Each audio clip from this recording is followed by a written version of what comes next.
Halo semuanya, selamat datang di Obsesi, obrolan seputar sistem informasi. Nah, di episode kali ini kita bakal ngobrolin pengalaman yang mungkin gak semua mahasiswa bisa rasain nih teman-teman. Pada episode kali ini kita itu ada hubungannya dengan PIMNAS. Mungkin yang belum tahu PIMNAS itu apa? PIMNAS itu Pekan Ilmiah Mahasiswa Nasional ya, benar ya? Ya benar. Nah, itu ajang kompetisi ilmiah tingkat nasional yang mempertemukan mahasiswa terbaik dari seluruh Indonesia. Wih, boleh kasih tepuk tangannya dong. Nah, sesuai judul yang ada di sini, Behind PIMNAS dari awal yang asing ke cerita tak terlupakan, asik. Nah, di sini tentu saja aku nggak sendirian nih, ada narasumber yang keren-keren banget.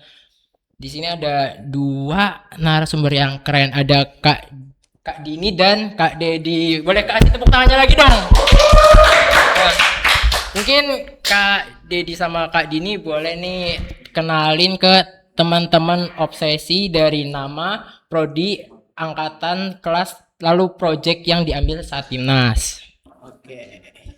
Oke, halo selamat pagi semuanya. Perkenalkan, nama saya Dedi Tigor Manurung. Saya dari SI 23. Dan untuk project yang saya ambil waktu PIMNAS yaitu adalah kami melakukan implementasi pemercepat untuk fermentasi tempe, seperti itu. Halo semua, sebelumnya perkenalkan aku Dini dari Prodi Sistem Informasi Angkatan 24. Aku dari kelas D. Untuk proyek sendiri, kemarin kami mengambil skema VGK, di mana kita itu mengangkat integrasi kota yang ramah lansia. Wah, luar biasa sekali nih dari mereka berdua. Dari Kak Dedi implementasi mempercepat fermentasi tempe ya. Dan Kak Dini VGK integrasi kota ramah lansia. VGK itu apa sih Kak? Oke. Untuk VGK sendiri itu singkatan dari video gagasan konstruktif, di mana untuk kita tuh yang dinilai dan dilombakan itu gagasan, tapi kita implementasikan ke dalam bentuk video sih. Nah, mungkin aku mau pertanyaan Van dulu nih. Pertanyaan Van. Jadi ada 7 pertanyaan. Kalian jawab cepet aja nih. Gak usah mikir gitu. Nah, ini jawab, aku bilang 3, 2, 1, kalian jawab serentak ya. Pernah nggak sih kalian itu ngerasa minder? Pernah. Belum bilang 3, 2, 1. Oh belum. Lanjut.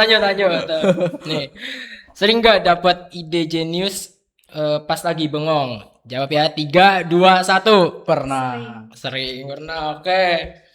Lanjut, pernah kepikiran atau ngerasa kalau kalian itu salah jurusan? 3, 2, 1. Pernah. Sistem informasi. Oke.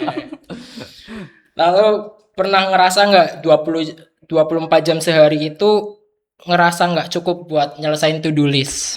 Pernah. Terus ada momen nggak pas kalian itu pengen nyerah tapi langsung inget perjuangan orang tua? 3, 2, 1. Iya. Ada momennya. Pernah semua ya. Terus ini percaya nggak kalian kalau Gen Z ini itu adalah generasi perubahan? Percaya. Kalau Kak Dini? Percaya sih kalau aku. Percaya. Oke, siap. Lalu yang terakhir nih, sudahkah kalian ini bilang bangga ke diri sendiri untuk semua proses yang kalian lakukan? Sudah. Sudah sih kalau sejauh ini. Tepuk tangan dong buat mereka. Oke. Jadi kan pertanyaan fun-nya aja nih. Nah, kita ini masuk ke pembahasan intinya nih. Oke. Jadi aku mau tanya nih ke Kak Dedi sama Kak Dini. Awal tahu PIMNAS itu dari mana? Oke. Jujur tahu PIMNAS itu sebenarnya waktu dinyatakan untuk lanjut ke bagian step selanjutnya. Dulu sebenarnya pernah ikut PKM cuman gagal. Cuma tujuan utamanya itu cuman sampai ke tahap pendanaan. Tapi ketika tahu waktu itu diajak, ternyata ada juga bagian step yang paling atas tuh namanya PIMNAS. Dan itu baru-baru tahu waktu ikut PKM yang kedua kalinya kayak gitu. Dan di situ aku punya mindset dan pengen ambisi juga ikut PIMNAS. Akhirnya seru juga ya ternyata PIMNAS kayak gitu. Tahunya gitu. Kak Dini gimana nih? Tahu PIMNASnya dari mana? Kalau aku sih awalnya, aku kan waktu itu masih tahun pertama dan baru semester pertama. Di situ sebenarnya aku belum tahu PIMNAS, belum tahu PKM juga. Cuman setelah ada beberapa pergantian anggota, ada nih salah satu anggota dari tim kami itu dia tuh udah jelasin semua alur dari PKM itu gimana, terus PIMNAS itu apa, terus ada PKP 2 itu apa. Jadi di situ sih aku tahu PIMNAS itu apa. Oh, berarti alurnya itu dari PKM dulu, terus ke PKP 2. PKP 2, terus PIMNAS. Oh, banyak banget ya. Banyak. Berarti kalian itu harus nyelesain ini PKM, baru ntar habis lolos ke PKP, Ya. lalu ke PIMNAS. Yes. Wah, tuh. Keren banget tuh. Itu panjang banget ya pasti ya. Wah. Nah, nih aku penasaran sama proyeknya Kak Gini dulu nih tentang VGK tadi yang layanan lansia gitu ya. Boleh Benar. diceritain dong. Kalau di project kita kan kita tuh ngambilnya skema VGK. Sebenarnya awalnya tuh kita ngambil skema GFT, gagasan futuristik. Cuman waktu sebelum seleksi lolos ke TUNC atau Telkom University National Campus, di situ tuh skema kita diubah. Katanya untuk menjadi skema GFT itu skema kita kurang futuristik. Jadi skema kita diubah ke VGK yang masih karena ide kita tuh dinilai bisa diimplementasikan dalam 5 tahun. Jadi kita dipindah ke VGK. Nah, di situ awalnya kita nggak tahu nih VGK tuh sebenarnya apa sih? Karena di Telkom sendiri, di Telkom University Purwokerto itu masih sedikit yang lolos pendanaan VGK. Jadi karena VGK juga kayak baru-baru ini ada. Terus setelah kita cari tahu, ternyata awalnya kita tuh cuma tahu VGK itu kita membuat sebuah video dan yang di nilai itu dilombakan itu videonya. Itu awalnya tim kita tuh mikirnya gitu. Tapi ternyata setelah pendanaan itu kita baru tahu kalau VGK itu yang dinilai dari gagasannya. Lalu disitulah gagasan kami mulai terbentuk, bukan terbentuk sih, lebih ke mulai dipertegasin. Di situ kita membuat integrasi sebuah kota, sistem tata kota yang dimana itu kota itu bisa ramah buat lansia dan kita implementasikan ide itu lewat videonya. Keren banget ramah lansia gitu ya. Ya. Soalnya aku pas itu kan pernah lihat tuh di kayak YouTube gitu kontennya tuh itu kayak sebuah kota yang istilahnya kayak ada smart watch buat lansia, terus bis ramah lansia kayak, wih ini keren banget lah sih kayak, wah mungkin di masa depan bisa nih diimplementasikan buat pemerintah. Ayo jangan lupa kontak ke. Nah ini buat Kak Dedi nih, ini menarik banget nih.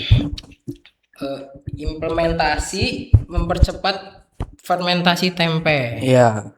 Ya. Betul. Jadi kalau untuk ide sendiri itu kami berangkat dari keresahan aja sih. Jadi kita kan hidup dan sebagai mahasiswa nih sering makan tempe. Siapa sih yang nggak pernah makan tempe? Semuanya pasti sering ya makan tempe ya. Kayak warteg pasti sering makan tempe gitu. Cuman saat aku sering makan tempe itu sering ngeliat tuh ada item-item samping-sampingnya kayak gitu. Dan itu ngerasa kayak kayaknya kita perlu deh untuk nge-upgrade tempe yang dari Purwokerto ini menjadi tempe yang berkualitas dan juga tempe yang tentunya juga secara gizi dia maksimal kayak gitu. Akhirnya kami berangkat dari problem yang ada di mahasiswa aja sih sebenarnya, dan kami coba nyari mitra kayak gitu. Mitranya ada di Pliken saat itu. ada di Pliken. Jadinya dari problem yang tadi kami coba cari dan kami solving lewat mitra. Jadi PI sendiri itu lebih ke teknologi yang bisa digagasin dengan mitra kayak gitu. Jadi kita belajar untuk membuat suatu solving dari problem yang ada, terutama untuk mitra kayak gitu. Dan di saat itu pun kami carinya yang benar-benar dekat juga dari Purwokerto, karena Purwokerto sendiri sering banget dikenal dengan kota tempe gitu ya. Kota Jadi mendoan ya. itu jadi salah satu powerful juga sih untuk menjadikan kita itu saat mensummit itu gagasan ide itu, jadinya kayak oh iya Purwokerto tuh ternyata punya hero gitu ya, hero makanan hero-nya itu ya tempe kayak gitu. Jadinya ya akhirnya kita solving dan kita dapetin gitu ya untuk membuat alat inkubator yang bisa mempercepat fermentasi tempe, yang awalnya itu bisa 4 hari kita potong sampai cuman maksimal itu cuman 2 hari kurang kayak gitu. Jadi bisa cepet dan juga untuk kualitasnya juga oke gitu. Jadi nggak ada hitam-hitam lagi kayak gitu. Seperti itu. Itu kira-kira kalau selain tempe bisa nggak, Bang? Untuk saat ini kami masih tempe. Ya, jadi Soalnya kan aku kan pas itu kan kayak search gitu kan fermentasi. Nah, biasanya kan itu kan buat pertumbuhan jamurnya ya. ya betul. Itu kalau buat kayak makanan yang lain gitu, fermentasi yang lain bisa nggak? Apa belum? Sepertinya belum bisa ya, karena untuk tempe sendiri itu kan beda ya. Untuk makanan yang lain aku kurang tahu apa gitu ya. Cuman kalau untuk tempe sendiri itu untuk mereka mematangkan jamurnya itu memang harus ada proses namanya fermentasi kayak gitu. Dan dia itu worth it sih untuk dengan ragi gitu. Jadi kami sendiri itu dari memperhatikan dari cara proses untuk pembuatan tempe itu memang berbeda gitu dari yang lain, dari tahu kayak gitu beda banget. Jadi tempe ini yang sering kami dengar dari mitra-mitra sekitar juga itu tuh selalu ngomong manja gitu ya. Tempe itu manja Mas. Kami tuh kalau Kayak misalnya orang gitu ya. iya, jadi ibaratkan kayak anak sendiri. Oh, yes. Jadi mereka selalu ngomong kayak nanti tuh output tempenya itu pasti sesuai dengan karakteristik orang yang ngebuat. Itu fun fact yang benar-benar aku dapet saat kami ini sih ketemu sama mitra, ngobrol sama mitra, dan itu benar-benar kami alamin langsung kayak gitu. Melihat oh ternyata tuh sangat mempengaruhi loh kayak gitu. Banget dong. Ternyata tempe aja itu harus monitoringnya udah kayak anak sendiri gitu ya. Iya, betul. Harus dijaga. Dijaga gitu. Nah, itu kan tadi kan kalian udah alasan buatnya sama penjelasan tentang project yang kalian buat. Tadi berarti Kak Dini itu projectnya namanya apa nih, Kak? Elderly Independency untuk project kita namanya. Elderly Independent. Independence. Kalau Kak Dedi? Kalau kami sendiri projectnya itu Inkubox, inkubator pemercepat fermentasi tempe. Inkubox sama Elderly Independent. Yes. Oke. Ada nggak sih Kak struggle saat PIMNAS nih? Oke, dari siapa dulu nih? Terserah nih, dari Kak Dini bisa, Kak Dedi Oke, bisa. dari aku dulu Nih, ya. jujur-jujuran aja nih. Jujur ya, ini Jujur jujur nih, aja ya. jujur. Oke, untuk PIMNAS ya mungkin enak-enak dulu nih ya. Enak-enak. Teman-teman kalau mau ikut PIMNAS, wah enak banget gitu ya. Kalau kalian lolos PIMNAS itu bisa dikatakan kalian tuh benar-benar hanya beberapa persen dari mahasiswa yang ada di Indonesia gitu. Kalian tuh pasti bisa dianggap kayak udah juara sebenarnya kayak gitu. Dan waktu itu serunya ya pastinya kita ketemu orang-orang baru, kita belajar banyak di kota orang kayak gitu. Kita melihat banyak banget ide-ide yang bisa dibilang itu out of the box. Kayak kita ini ternyata ide kita belum seberapa nih kayak gitu. Nah dari situlah banyak tekanan juga, pressure-nya juga kayak gitu. Kayak kita di sana itu ya kita sangat ketat banget waktunya. Jadi seminggu itu kayak serasa 3 hari kali ya. Kayak baru dateng nih di Makassar, terus tiba-tiba pulang kayak kemarin perasaan kita baru nyampe ya. Makanya bener-bener Seseru itu kan lebih ke ketat sih Oh, kayak menegangkan itu. iya, jadi benar-benar pressure dan juga kita itu waktunya sangat semuanya tuh di rundown gitu. Kita harus habis ini harus makan, habis ini kita harus latihan segala macam itu tuh benar-benar waktunya udah diurutin dan kita harus ngikutin kayak gitu sih paling. Kalau dari Kak ini, Kalau dari aku sama sih kayak Kak Didi tadi, bener-bener kalau di PIMNAS itu ya kita udah ada rundown-nya masing-masing, jadi kita udah harus sesuai dengan waktunya. Cuman emang di PIMNAS tuh asik banget sih, dimana di situ kan nanti kita ada presentasi, terus mendengarkan presentasi dari teman-teman yang lain. Di situ kita bisa mendengarkan ide-ide, bahkan cara orang berpresentasi. Kalau kita yang biasanya kayak presentasi di depan kelas dan lain-lain, itu kita bisa melihat gaya orang lain berpresentasi itu gimana. Apalagi di situ kita kan digabungkan sama kampus-kampus yang top-top gitu top ya. banget kan. Nah, di situ kita bisa beradu pikiran, terus kita juga dapat saling kenalan satu sama lain. Di situ asik banget sih kalau kita. Dapat relasi, Bener. dapat banyak gitu ya. Wih, menarik banget nih. Berarti kalian ngerasa nggak kalian kayak, wih, ini kok dia lebih jago gitu daripada aku. Sering banget sih. Wih, ini aja aku aja minder loh guys. Gimana kalau di sana ya? Wah, itu keren banget sih. Itu tadi kan struggle-nya nih. Terus gimana cara kalian ngatasi struggle tersebut nih? Kalau dari aku sendiri, Enjoy aja kah apa gimana?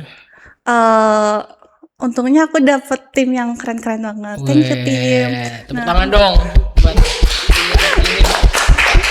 Jadi di PIMNAS itu kan kita ada presentasi. Nah, di mana di presentasi itu kita disuruh latihan presentasi, latihan tanya jawab. Untuk latihan tanya jawab sih yang aku paling takut dan Oh, itu serem. berarti Ya enggak, Kak? presentasi di presentasi ulang terus ada Iya. juri-jurinya juga. Iya, ada. dan juri-jurinya itu ada profesor-profesor Iya. gitu Waduh, yang sidang. keren-keren banget. Keren Lebih ke banget. sidang sih emang. Itu ditonton sama Itu kita ditonton sama jurinya, terus kita ditonton sama teman-teman yang lain Iya. dan secara publik berarti. nggak publik Sesuai sih. kelasnya. Oh, Ada kelas-kelasnya ada gitu. kelas-kelas masing-masingnya. Oh, Skemanya beda-beda. Tapi kita di depan gitu. Nah, di saat presentasi, latihan tanya jawab itu kan pasti ada saat-saat di mana kita down kayak apalagi kalau bertemu dengan coaching-coaching yang agak serem-serem Oh, gitu ya. iya. Tuh setelah presentasi tuh kadang kita ngedown, kenapa sih kita nggak bisa jawab pertanyaan ini? Kenapa sih tadi presentasinya gugup dan lain-lain? Nah, di situ setelah presentasi biasanya tim kami itu ada kumpul bareng dulu. Misal di ruangan aku di ruangannya cewek-cewek, nanti tuh di situ kita bahas, terus kita gimana sih ini biar kedepannya kita nggak gini lagi. Terus intinya di situ kita deep talk dan saling nyemangatin satu sama lain sih. Keren banget, evaluasi dan Mantap. Bener. TikTok segala macam itu keren sih. Kalau Bang Deddy gimana nih? Oke, kalau untuk mengatasi ya, mungkin hampir sama ya. Pasti bareng tim. Karena kita bekerja bersama tim dan kita juga sama-sama maju, sama-sama juga pulang kayak gitu. Jadi benar-benar kita tuh bondingnya sama tim tuh harus benar-benar kuat gitu. Jadi kami ketika saat selesai presentasi gitu ya, kita pun juga have fun langsung. Jadi kita benar-benar apapun yang terjadi on the stage gitu ya, itu biarlah terjadi kayak gitu. Semuanya apapun yang udah kita lewati tadi di stage tadi gitu, kita udah dibantai habis-habisan nih sama profesor itu it's okay, semuanya aman. Setelah itu kita jalan-jalan, intinya kayak gitu. Jadi benar-benar Nggak usah mindset kita dipikirin terus ya, nih ya. jangan dipikirin aja kayak gitu. Jadi kita cukup selesaikan apa yang kita perlu selesaikan, kayak kita ya latihan, belajar untuk presentasi, belajar tanya jawab. Itu tuh benar-benar harus digembor terus gitu. Kita harus latihan, tapi waktu kita lagi nunggu nih, kita tuh selalu ngomong kayak gini, guys, semuanya tenang, semuanya santai. Apapun yang terjadi setelah ini kita akan happy gitu. Maksudnya biar apa saat kita masuk dalam on stage gitu ya, kita memaksimalkan apa yang kita punya, kita maksimalkan apa yang telah kita siapkan. Setelah dari situ ya kita happy, kita have fun aja kayak gitu. Biar kedepannya itu nggak usah mikirin yang belakang-belakang gitu ya. Betul. Nah, itu kan kalian berdua kan tadi pentingnya itu dalam tim itu bonding ya.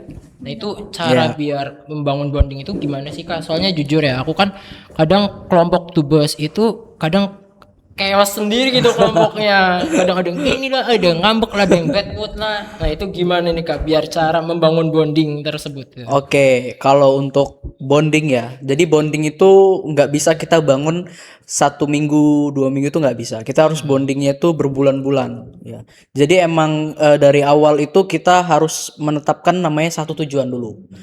Jadi kita pastikan untuk tim kita itu tuh satu visi dulu.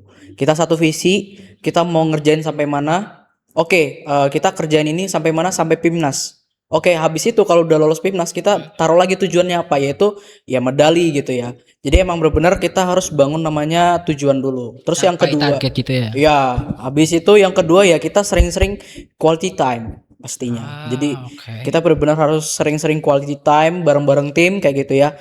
Kayak sekecil makan bareng kayak gitu, sekecil kita ngobrol kecil-kecilan sambil meskipun lagi pusing nih ngerjain banyak job desk kayak kita kalau di kami kita kan buat alat gitu ya. Kita harus di sisi lain kita harus menyelesaikan administrasinya, kita harus juga pelaporannya, di sisi lain juga kita harus menyiapkan alat kayak gitu. Itu kan benar-benar harus kebagi-bagi kayak gitu. Jadi bagaimana caranya orang-orang yang ngerjain di job desk ini tuh nggak down, mereka nggak burn out gitu. Jadi Saling benar-benar menyemangatkan saling juga ya. menyemangati kayak gitu. Oke, kalau Kak Dini nih. Hampir sih mirip-mirip sama Kak Dedi tadi, tetap ada ngobrol-ngobrolnya, deep talk. Kalau dari timku kan emang awalnya tuh kita nggak kenal satu sama lain ya. Ngerasa canggung pasti ya. Ya awalnya tuh canggung, bahkan sampai lolos pendanaan pun kita kayaknya belum pernah kumpul yang berempat bareng gitu, belum pernah. Oke. Tapi setelah lolos pendanaan itu kan mau nggak mau kita harus sering ketemu bareng kan. Apalagi kita tuh di VGK di mana kita itu harus sering-sering buat video untuk konten-kontennya juga pakai video. Intinya kita kalau yang lain ada, kalau Kak Dedi terfokuskan di buat alatnya, kalau kita terfokuskan di buat videonya, di mana di selama liburan semester itu kita sering banget ketemu bareng. Nah, di saat-saat setelah kita ngelaksanain tugas kita masing-masing, misal ada yang syuting, ada yang ngedit, itu tuh kalau di timku ada yang namanya matcha time. Matcha time wis. Dimana jadi setelah ada kayak misal nih hari ini kayak pusing banget nih, kita ngobrol-ngobrol, biasanya makan bareng, ada time dimana kita tuh kumpul bareng, nyelesai semua tugas-tugasnya itu di stop dulu, terus kita kumpul bareng. Terus dari kita tuh nanti pesen masak matcha. Info matcha Ya. gitu. Terus di situ kita ngobrolin, ngeluarin keluh kesah selama satu hari ini tuh apa aja. Terus kalau ada yang lagi sedih kita semangatin. Ya intinya ngobrol sih kalau bonding Ngobrol tuh ya. bener. Istilahnya harus komunikasinya yang Bener. baik gitu ya. Ada nggak dramanya? Ada sih. Banyak. Lumayan. Kalau Bang Dedi Ada pastinya. Ada. pasti ya. Soalnya kalau apalagi lama ya, itu total berapa bulan gitu? Sampai ke PIMNAS? Hampir 1 tahun. Hampir 1 tahun. Iya, jadi emang bener-bener dari menyiapkan ide sampai kita pendanaan, sampai kita PKP, sampai PIMNAS tuh ya bisa hampir setahun lah. PKM, PKP sampai PIMNAS itu setahun. Iya, hampir setahun. heeh. Ih, keren banget.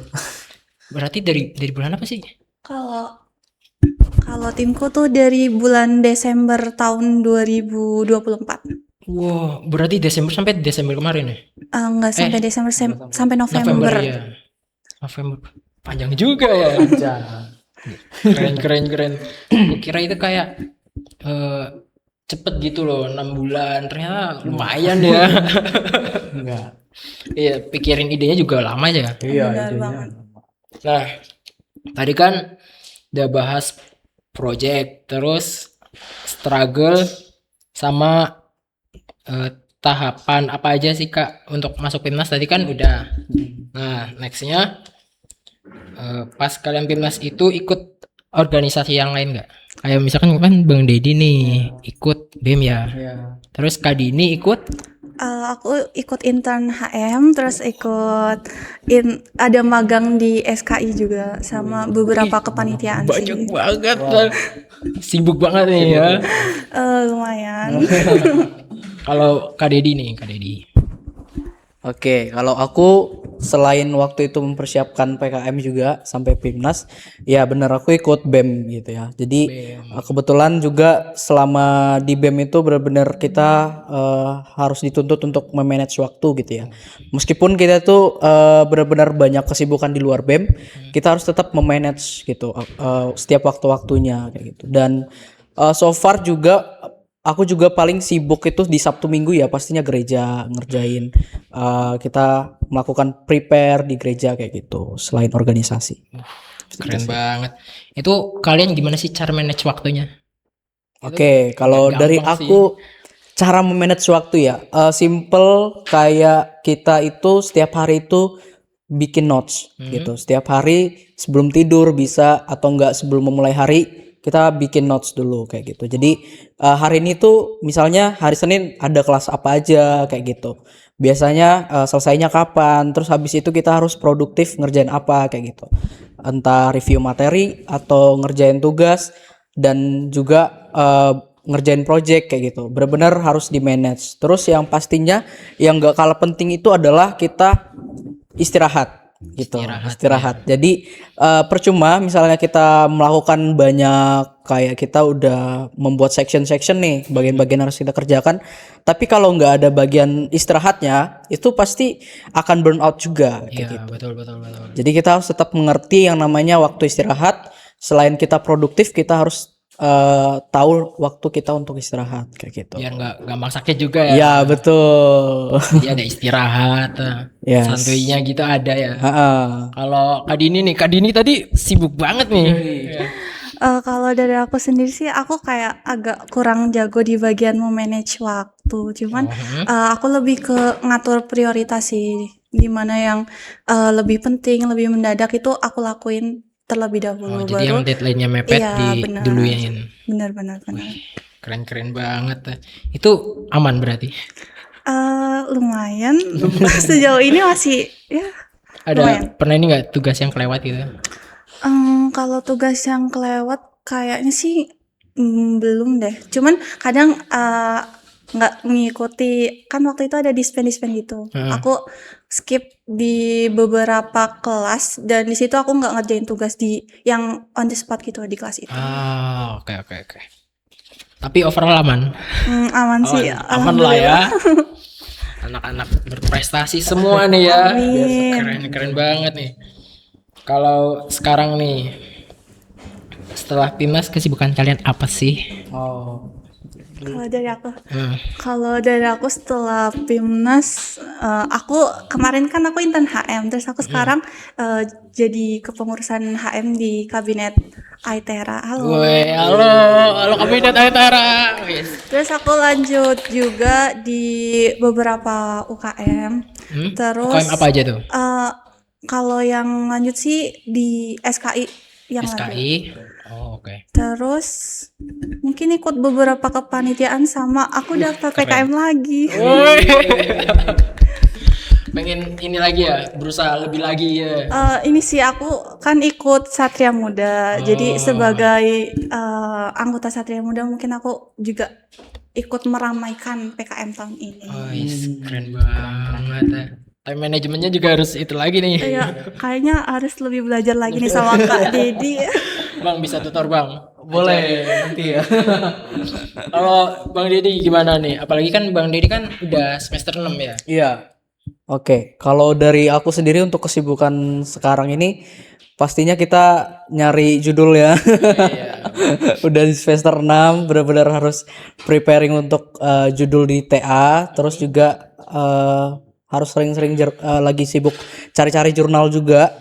Dan hari-hari ini lagi fokus juga bangun bisnis sih. Bisnis apa tuh Bang? Ada lah pokoknya. Di belakang kita ngomong. Di belakang aja. Jadi Nggak mancing nih Bang. enggak. Jadi kita harus tetap produktif kayak gitu. Tetap produktif. Iya, tetap produktif. Keren kali loh dari Kak Dini yang ternyata malah ini ya masih ikut Himaya itu divisinya apa nih Kak kalau boleh tahu? Kalau aku kemarin untuk intern aku di divisi sekre, terus sekarang aku juga masuk ke divisi sekre lagi. Jadi naik ya dari intern naik ke sekre. Benar. Keren banget nih. Nah, kan tadi kan udah kesibukannya. Nah, selama proses selama ini nih, kan pasti kan nggak berjalan mulus nih. Menurut kalian apa tantangan terbesar kalian, apalagi di dunia perkampusan nih? Tantangan terbesar. Oke, untuk tantangan terbesar pastinya itu ya, kita harus bisa dibilang balik lagi ya, itu memanage waktu. Jadi meskipun aku udah belajar untuk manage waktu, tapi pasti ada seringkali terkadang itu kita pasti bolong-bolong tuh. Kayak wah, harusnya itu ngerjain ini, tapi kok main kayak gitu. Terkadang kayak gitu sering. Iya Jadi meskipun kita udah manage nih, terkadang tuh ada hal-hal yang mungkin nggak ada yang sesuai rencana pastinya. Karena ya kita kan manusia ya, kita nggak sempurna kayak gitu. Terkadang kita juga ada juga di kala-kalanya kita nggak bisa memprioritaskan suatu hal kayak gitu. Tapi so far yang paling kena itu ya pasti kita emosi pastinya. Kita mengendalikan mental kita kayak gitu. Karena jujur kalau kalian melakukan banyak aktivitas dalam waktu yang bersamaan, bisa dibilang multitasking gitu. Satunya hari ini harus ke organisasi, terus pulang nanti harus ngerjain project, habis ngerjain project harus ngerjain tugas kayak gitu. Itu pasti itu nggak jauh-jauh oleh mental gitu. Jadi mentality itu dalam dunia kampus itu sangat penting banget kayak gitu. Jadi Betul. kita nggak boleh diem aja, tapi harga yang harus dibayar oleh diem ya kita nggak dapat apa-apa gitu. Tapi kalau kita mau produktif, harus ada harga yang dibayar, yaitu ya kita harus takut kita nggak boleh nggak boleh takut capek, kita nggak boleh takut yang bisa dibilang habis ini aku gimana segala macam, itu kita nggak boleh kayak gitu. Jadi benar-benar semuanya itu pasti ada yang harus dibayar, harga yang harus dibayar kayak gitu. Jadi kita penting banget yang benar tadi kayak diomongin tadi, yaitu waktu prioritas gitu. Jadi benar-benar harus kita mengerti juga, selain memanage kita juga harus mengerti tentang prioritas yang harus kita kerjakan kayak gitu. Kalau Kak Dini nih, Kalau dari aku sama sih kayak Kak Didi juga, di mana time management itu kan penting banget. Cuman terkadang ya ada hal-hal yang tidak terduga, apalagi kalau dalam satu hari itu ternyata banyak acara yang datang bersamaan, itu pasti capek sih. Kalau siangnya udah kuliah, terus ntar sorenya ada acara, malamnya kadang rapat, terus ntar kumpul lagi sama teman-teman buat ngerjain project-project PKM, itu capek banget sih. Terus sama kalau di aku sendiri, aku kadang agak merasa insecure kan, di timku banyak nih orang-orang hebat dengan keahliannya masing-masing. Terkadang di situ aku ngerasa, ih, apakah aku kurang berkontribusi di tim ini gitu sih aku. Jadi kadang kalau di tim tuh aku ngerasa, ih, aku kayaknya kurang berkontribusi, atau ya dengan digabungkan dengan orang-orang keren di situ aku bisa belajar dari mereka, tapi kadang juga aku ngerasa agak rendah insecure gitu karena ya layak nggak ya ini gue di sini ya. ya bener banget, bener. Soalnya aku kadang kan aku kan ngerasa gitu. Soalnya di Tubes nih, aku kadang dipungut nih sama anak-anak yang istilahnya jago di kelas itulah. Kadang aku ngerasa, ini layak nggak ya aku ya di sini ya? Apa aku ntar jadi beban, jadi yang bodoh sendiri ya kan? Jadi gitu, kayak istilahnya ternyata kita itu nggak boleh insecure, nggak boleh ini, harus tetap maju gitu ya. Benar. Nah tadi kan ada nih Bang, pengendalian emosi Bang. Oke. Gimana sih Bang? Soalnya jujur aku kadang kalau bad mood nih ya, udah nggak mau bad mood gua, males ya. Oke. Langsung nggak dipeduliin semua gitu. Kalau Bang Didi sendiri gimana nih? Iya, jadi kalau untuk mengendalikan emosi itu pasti yang paling penting itu kita harus belajar gitu ya. Jadi bahkan dalam kita mengendalikan mental, mengendalikan emosi kita itu kita perlu belajar kayak gitu. Jadi dari hal kecil, misalnya kita masuk kelas tapi tiba-tiba dosennya nggak ada. Nah itu pasti dalam artian dari hati kita pasti ngomong, aduh mending tadi nggak usah dateng, udah jauh-jauh nih tapi kok datang tiba-tiba nggak ada dosen kayak gitu. Dari hal kecil kayak gitu kita harus belajar untuk menerima kayak gitu. Meskipun kayaknya susah deh untuk diterima, tapi mau nggak mau ya kita harus terima kayak gitu. Kita harus bisa memaafkan kayak gitu.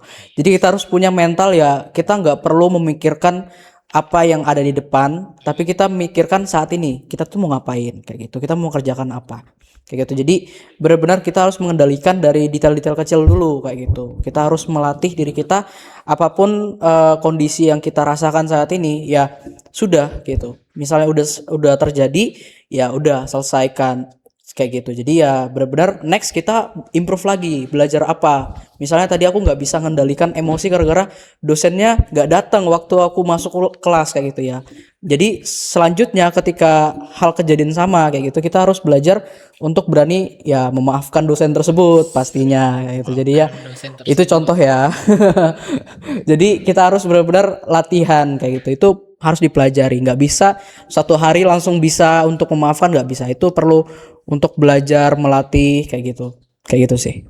Ya. Berarti belajar dari hal kecil itu berarti juga bisa mengendalikan emosi gitu ya. Iya betul. Mulai dari hal kecil. Dari hal kecil dulu gitu. Jadi sebelum kita masuk ke dalam step yang lebih besar nih, kayak kita misalnya pengen PIMNAS, tapi dari hal kecil nggak dikerjain, mau gimana mau PIMNAS kayak gitu. Jadi Depannya juga susah ya. iya, jadi dari detail-detail kecil kayak konsisten untuk laporan, konsisten untuk melakukan hal-hal kecil kayak Bahkan menghargai waktu. iya menghargai waktu. Itu tuh benar-benar dari yang kecil-kecil dulu kita hargai kayak gitu. Jadi untuk pastinya nanti kedepannya kita akan dikasih yang lebih ya karena kita layak kayak gitu. Kita layak untuk dapat itu, kita layak untuk lolos, kita dapat apapun itu karena kita udah belajar dari hal kecil. Diberi tanggung jawab yang kecil dulu. Kalau udah bisa ntar pas tanggung jawab yang besar banget aman gitu ya. Iya betul. Mantap banget nih. Kalau Kak Dini gimana nih? Cara mengendalikan emosi yang sesuai Kak Dini nih. Kalau cara mengendalikan emosi sih, aku bukan tipe orang yang langsung mengeluarkan emosi sih. Jadi kalau aku tahan-tahan dulu. Kalau emang waktunya tepat ya mungkin aku lebih ke ngobrolin ke orangnya langsung. Oh, langsung Iya. bilang gitu ya. Dan aku lebih ke sabar sih daripada mengeluarkan emosinya, karena ya biasanya emosi yang dikeluarkan secara spontan itu malah kita sesali nanti di akhirnya. Jadi kalau aku lebih mending aku tahan-tahan. Kalaupun di saat itu aku lagi emosi, mungkin untuk ngobrol untuk mengeluarkan kata-kata itu aku tahan, misal aku hitung sampai 10 baru, karena kalau dihitung sampai 10 itu biasanya emosinya agak mereda gitu. Jadi biar yang kata-kata yang aku keluarkan itu nggak menyakiti orang lain dan juga nggak membalik nanti ke diri aku sendiri. Berarti pengontrolan dirinya itu harus jago ya. Misal marah, 1, 2, 3. Enggak gitu juga sih. Aduh dosennya nggak enak nih, apa temen yang beban. 1, 2, 3. Sabar. Oke nih. Oke. Mungkin segitu aja kali ya teman-teman. Udah di akhir nih. Mungkin ada nggak sih kata-kata buat teman-teman obsesi nih? Ada nggak? Mungkin kasih quotes hari ini dong Kak. Ya. Oke, kalau dari aku ya untuk coachnya motivasinya hari ini ya itu ya Motivasi. adalah jangan takut tentang apapun juga kayak gitu. Yang pasti percaya kalau kalian rajin berdoa, rajin dekat sama Tuhan, semuanya pasti akan dimudahkan kayak gitu. Keren. Kalau Kak Dini, Kalau dari aku sih jangan takut buat mencoba hal-hal baru, juga jangan takut buat keluar dari zona nyamanmu, karena bisa jadi dari keluar dari zona nyamanmu dan mencoba hal-hal baru itu yang malah bikin diri kamu lebih upgrade dan mungkin kamu bisa dapat pengalaman yang seru seperti PIMNAS ini. nah cakep. Kasih tepuk tangannya dong. Makasih banyak nih buat kakak-kakak yang udah menemani kami di sini. Semoga kedepannya bisa sukses selalu dan bisa Amin. menginspirasi banyak mahasiswa-mahasiswa lainnya. Nah, seru banget nih teman-teman. Udah dengerin cerita dari dua teman-teman PIMNAS di sini ya teman-teman. Terus aku sebagai host izin pamit dari obsesi kali ini. Terima kasih udah temani kami pada episode kali ini. See you.